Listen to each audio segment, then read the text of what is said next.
It's time to get outdoors on WHTL. Are you ready? From the deepest woods to the open waters, from the rocky trails to the snowy tracks, if that happens outdoors, we're talking about it. From fishing to hiking to hunting to trail riding, we cover it all. Brought to you by Petrick Service Station, Holden Sporting Goods, Black River Express, Moe Hardware, the Levis Drum Rail Riders, the Elk Ride and Gun Club, Triplo County Economic Development and Tourism, and the Associated Conservation Clubs of Triplo County. So tighten up your boots, check your hook, and fire up the engine. The adventure starts now.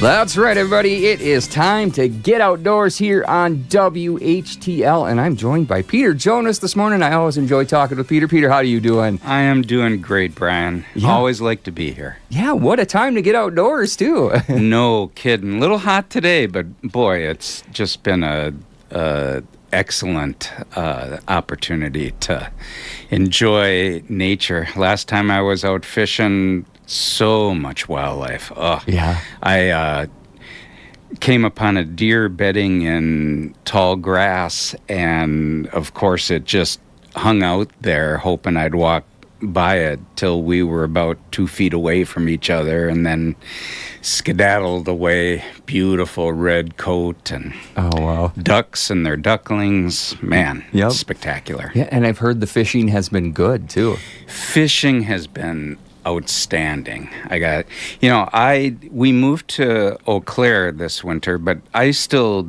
do the vast majority of my fishing in Trempealeau, Buffalo County.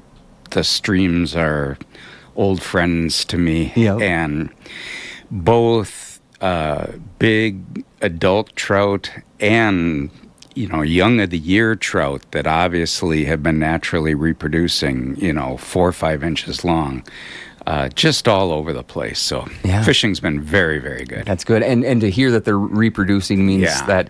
that the rivers are doing pretty good. You bet. Yeah. You bet. I think a lot of those habitat projects that have been put in over the years have really paid off in terms of exposing gravel and cobble where fish can spawn. So that's super significant, as well as agricultural practices that just have improved the Yep. water quality. Yep. Some of those practices, like they've got, I know we use in our land conservation, we use that multivariance discharge program too. It helps fund some money because we can do whatever we want in our counties to clean up our county, but you still have all that industrial waste and stuff that comes from other counties and that's where in Jackson County we're able to take advantage of some of that to help work on some of those. And I don't know if they're doing that in Trempealeau yet, but there have been a few projects. Okay. On the Trout Unlimited the Trout Unlimited front, we have tried to utilize that program. We've had a few challenges making that operate well with our existing funding sources.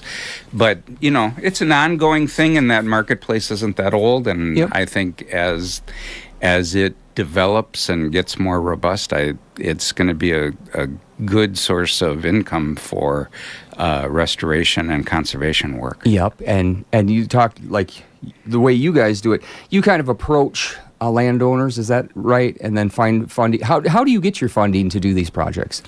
We have 2 main funding sources from the government. One is the Natural Resources Conservation Service through the Department of Agriculture, and they fund through their EQUIP program and our partnership with them a variety of stream restoration practices. And then we partner with the Fish and Wildlife Service and through the National Fish Habitat Partnership. And that's a matching grant program where we can take non-federal donations like Trout Unlimited, county. So if a county contributes, which Trempealeau County and Buffalo County are great at, the rod and gun clubs, when they support a project, we can match that money 1-to-1. So it's like putting together, the Rubik's Cube. We get all of these different sources, and it takes a village to raise a trout Yes. stream. Yeah, and that's what you're doing. You're getting the village together like Yeah. that. I know there's, like I said, there's different practices in different counties, and in some counties they like to take and they like to use a heavy-handed approach where they'll go and they'll eliminate smaller farms, to try to eliminate that stuff, and that's where I disagree a little bit with our county conservationist on that, where you go out and you get rid of one horse in someone's yard instead of looking at the bigger picture. And I do like that you guys are working with the community and working that way to try to help those smaller farmers. And like you said, those changing of practices of farming is the big thing. We need to, my opinion only, this is that we need to support these small farmers because they are going away, and those are the ones who go out to the farmers markets around here and provide our food, and they want clean water, and they want their lands to be clean too. Yep. 90% of cold water streams in the driftless run through private property. So the vast majority of our projects are in cooperation with a private landowner. And we really, I have a lot of admiration for farmers who are trying to balance how to make a living and how to do right by their land, and they're dealing with changing markets and all of the stresses and everything else, and that is very difficult. So I think we work with them as partners, and they've been fantastic partners for us. Yep, that's great. And we've talked funding, and we're seeing this in the county too. It's like funding has become an issue lately. There's been stopping of funding. There's been, in some of the cases, I believe, where they've looked at funding issues and trying to fix. I think that's a good idea. But we're talking some of this NRCS, cutting the field staff, things like that. Something you've brought up. You know a little bit more about that. You want to speak on that for us? Yeah, I'm happy to do that. So the NRCS, the Natural Resources Conservation Service, there's an office in every county and a field representative. They do much more than stream restoration. They do all kinds of things to improve water quality, soil erosion, contamination, so on. So in the current budget that is being now looked at by the Senate, that was passed by the House, it is slated that in 2026 their conservation technical assistance program is going to be discontinued. And really that is the lifeblood of good conservation practices that the NRCS helps private landowners with. That's where you see not just trout stream restoration, but things like fixing farm runoffs, their waterways, how the fields drain, barnyard systems and improving barnyard runoff, grazing plans, all manner of things are handled through that Conservation Technical Assistance Program. And in addition to that, they are looking at a 30% decrease in field staff. And I work with these folks on a pretty much daily basis, and I can tell you, they're running around already like chickens with their head cut off. Yeah. So 30% funding cut, it's hard for me to see how that can really be absorbed without it seriously hurting their mission. So I've contacted my senators about this, our senators, Senator Baldwin and Senator Johnson. And I should say this is just Peter Jonas and Wisconsin TU talking. TU Dare doesn't do advocacy, so that's not our gig, but our state council does. But I am very concerned about the proposed reductions in the NRCS. Yeah, I agree with you too, because I've seen, like I said, just on being in land conservation for so long, and there is such a need for more testing, more types of testings to figure out where some of this is. Right now, all of our phosphates and stuff, it all gets lumped into one. We don't differentiate between organic and inorganic, and then you got the PFAS issues. So it's like we need to scale that up. In my opinion, just like I said, Yeah. this is my opinion, not the opinion of WHTL or anyone else. But like we need to scale up that testing of like testing the rivers coming into our counties, the rivers coming up, seeing what we actually are creating, what are those chemicals, things in, or what industries or what water systems they're coming from. And I think to really get a hold of that, we need to step up and look at the bigger fish in the picture instead of the easy ones to go after are the small farmers and things like that. But it needs to be a collective, equal on all boards thing. Yeah, from my experience, when you have a locally based landowner rather than an absentee landowner. Yeah. I mean, there are exceptions to every rule, but, generally that's going to be your better agricultural practices because that person is just more naturally invested in what's going on on their land and in their community. And they're the person who is, shopping at the local grocery store and so on and so forth. So I think, whatever we can do to have a vibrant agricultural community and economy is very, very important, not just for the economy, but for the land as well. Yep. Boy, where do we sort of jumped from fishing in a big hurry.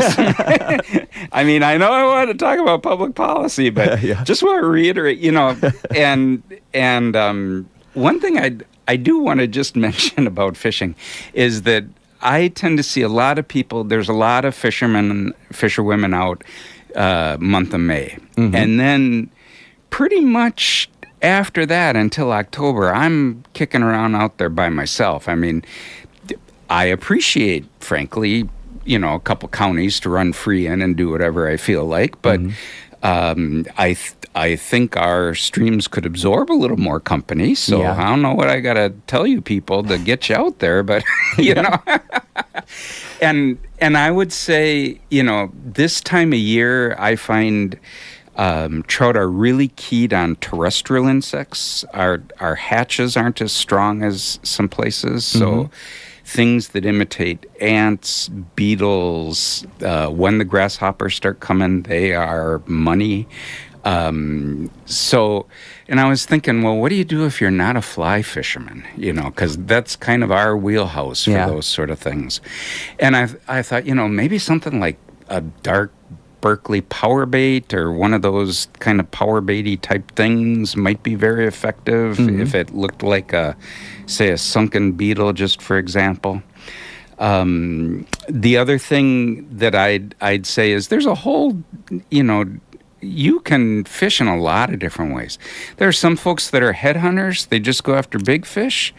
So they're fishing way downstream in stretches. And I swear these folks are starting to throw like musky plugs and stuff. They're just throwing big, spin cast baits and catching 20+ inch trout and fishing at night. So, you can be a daytime fisherman like me with a fly rod, or you can be out there with your pike rod and fishing in those downstream areas. There's a lot of variety, and there's two types of fishing days. There's a one Tylenol fishing day when you're done, and then there's a two Tylenol fishing day because we do have some steep banks. There's no. And now that I think about it, then there's a third type. There's the two Tylenol and a Jameson fishing day when you've really been going up. But it's great exercise. Yes. Great exercise. Yep, that's great. And did we cover it yet? But you just finished up a new project, too, I think we should probably talk about also. We did on Denoozer Creek just a few weeks ago, which is a tributary of the Wamandee. It is off Highway C and Fleury Road. And Brian, I got to tell you, this is a project. I was just out there the other day taking some photos. It is geyser friendly, people. Nice. That's a technical phrase I've learned, by the way, as I like a stream restoration expert. Yes, geyser friendly. The NRCS has developed new standards for stream restoration, so we have much more gentle bank sloping than you might be accustomed to on a lot of other stream areas, and this is really, I expect I'll be able to fish in this stretch into my 80s. That's what, God willing, is what I want to see. And it's great for flood resiliency too, because it's going to spread out that water. But I just think for accessibility for folks who maybe have a little difficulty getting around, or you want to take young children out, this would be a prime place. I mean, I hate saying the word Denuser Creek over the radio because it's a small creek. I love to fish myself, but Yeah, giving away your spots. yeah, I know. But a lot of federal money went into this project, so people deserve to know, because they're paying for it, and so they should deserve to know about it. And a big shout out to Wamedy Rod and Gun, who's the easement holder, contributed to the project. Cale Severson and the Buffalo County Land Management Department, they supported it with a CapEx grant. And Wisconsin, my chapter, Wisconsin Clearwater's Trout Unlimited. Those are the big nonprofit sponsors there. Yep, that's great, and we are so fortunate to have you doing this in our county here. Like I said, I love the community aspect of it. And that's, I think, moving forward in a lot of ways, is we really need to get back to the community, helping the community, and when we all do that, we all raise each other's ships. I have thought a lot. Many folks know that I'm a retired parish minister, and I've thought a lot about how stream restoration impacts human communities. And, on a typical stream restoration project, you have people coming at it from many different political and ideological perspectives, how they see the world. Yep. And if you started with that, you just wind up with a big shouting match. Yeah. But you focus on a concrete project that everybody sees as contributing to the public good, like improving the environmental health of a stream. And suddenly these people that could be shouting with each other are becoming friends. Yep. And for me, that's one of the things that really keeps me in this gig, is that I enjoy, it's challenging at times when you bring together people with different ideas and different viewpoints, but I strongly believe that we as a society have to just find more ways of doing this, or we are cooked. Yep, exactly. Yeah. Well, because when it all boils down to it, no matter where people fall politically, people want to be happy, healthy. They want clean water, clean air, and I don't think that's partisan at all. No, no. and it's not going to happen by a magic wand. I mean, it has to, for better or for worse, human beings, we have a tremendous impact on the environment around us, and we just need to be thoughtful about that. Yep. So that's what my hope is. Yep, I appreciate it. Well, you have anything else you want to cover before we get going? Oh, I do. All right. I do, Brian. I mean, give me a megaphone and here we are. In regards to public policy, I just want to mention two other things very quickly. One is that our statewide Trout Unlimited chapter is advocating and lobbying, along with a lot of other conservation organizations and rod and gun clubs. This is another thing that we're all in on together, for a $6 inflationary increase in the trout stamp. The trout stamp has been at $10 since 2006, so for 19 years. Oh, wow. And $10 doesn't buy what it bought in 2006. That's just a fact. And we have seen that. The trout stamp funds habitat restoration. That's what it's for. And we've seen DNR habitat crews decrease and their capacity to work decrease, and just less stuff is getting done. So this is this is Trout Unlimited, Wisconsin Council, and me saying, if this is something you care about, I urge you to reach out to your state senator, state representative. Very important that we see this $6 inflationary increase that is being in the next budget. And then finally, in Wisconsin, the Knowles-Nelson Stewardship Program, which funds the purchase of land that is of great environmental value or great recreational value. The Knowles-Nelson Stewardship Program is up for renewal. It has been batted around and a lot of opinions about it, but there is a Republican proposal right now that seems to be getting traction in the legislature, which would renew it at a slightly reduced rate and with some more legislative oversight than they've had in the past. Personally, I think this is the most likely path to seeing that renewed. And, our public lands are one of the things that just makes Wisconsin a great place to live. And seeing land that is environmentally sensitive be able to be utilized by the public and visited is just a cherished gift we have in this state. So that's another thing that we're hoping is going to happen is that renewal of Knowles-Nelson. Well, that's great. Well, I could talk to you all day, but we're hitting up on a commercial break here. But Peter, thank you so much. Like you said earlier, let us know anytime you want to come and talk about these things. We should have coffee one day, I think. I agree. Coffee with Brian, that's got a ring to it, Yes, Someone should jump on that. Yeah, I think so. Well, thank you, Peter, so much for being here today. We're going to get back into the hits right after this short break. Turn up the hometown vibes this June. The Whitehall Summer Music Series rolls on tonight.